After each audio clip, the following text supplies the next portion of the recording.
नमस्कार दोस्तों, आज आपसे सभी ग्रहों के विषय में बात करेंगे। ना तो सारे के सारे ग्रह खराब होते हैं और ना ही सारे के सारे ग्रह अच्छे होते हैं। अच्छी बुरी होती है ग्रहों की जन्म कुंडली में पोजीशन, कि ग्रह किस प्रभाव में है, कैसी स्थिति में है, किन ग्रहों के साथ हैं, कैसे ग्रहों की दृष्टि में है।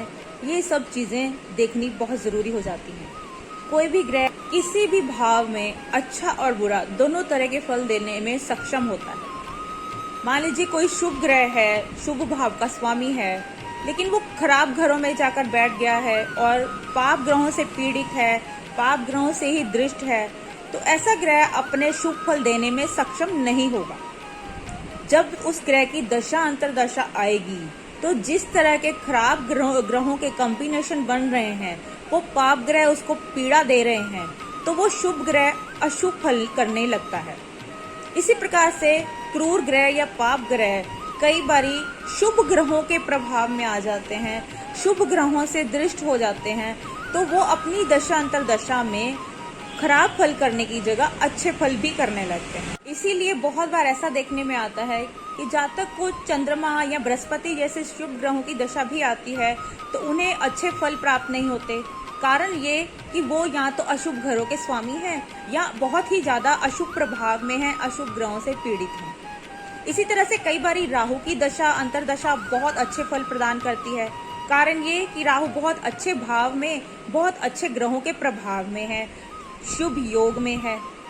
तो जो भी अच्छी और बुरी ग्रह की नेचर तो होती ही है, उसके साथ अच्छे और बुरे कॉम्बिनेशन देखने भी बहुत जरूरी है। सिर्फ पाप ग्रह देखकर ही हम ये फलित नहीं कर सकते कि इसकी दशा तो खराब ही जाएगी।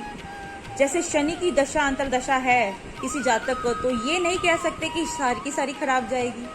कॉम्बिनेशन देखने बहुत जरूरी है, जन्म कुंडली में योग कैसे बन रहे हैं। नॉर्मली जोशी यही गलती करते हैं कि राहु केतु मंगल और शनि की महादशा या अंतरदशा देखकर ही जातक को डरा देते हैं कि आपको तो शनि की महादशा चल रही है, अब आपके 19 साल खराब जाएंगे, जबकि ऐसा कुछ नहीं होता है। यदि वही शनि अच्छे भाव में बैठा है, अच्छे घरों का स्वामी हो करके, तो वो शनि अपनी दशा अंतरदशा में जातक को अच्छे फल भी देगा, अच्छी पोजीशन देगा।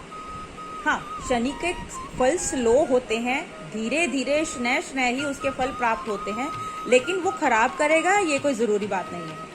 इसी तरह से बुध जैसा शुभ ग्रह भी अपनी दशा अंतरदशा में बहुत खराब फल करता है। जातक को बुद्धि से संबंधित रोग हो जाते हैं, मति भ्रम होने लग जाती है, मेमोरी लॉस हो जाती है, दिमाग ठीक से काम नहीं करता है, जातक सही से डिसीजन तक नहीं ले पाता है, कारण बुध पीड़ित है।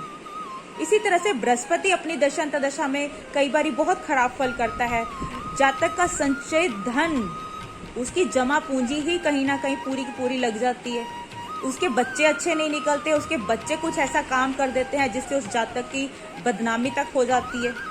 तो ग्रहों के शुभ और अशुभ कॉम्बिनेशन देखने बहुत जरूरी है जन्मपत्री में। इसीलिए अपनी जन्मपत्री किसी अच्छे ज्योतिषी को ही दिखाएं, जो आपको आपके जीवन के सही निर्णय लेने में आपकी मदद कर सके, ना कि आपको कंफ्यूज करे। फिर किसी और वीडियो में किसी अन्य विषय के साथ आपके सामने फिर हाजिर होंगे। अपनी जन्मपत्री दिखाने के लिए आप हमसे दिए गए नंबर पर संपर्क कर सकते हैं। धन्यवाद।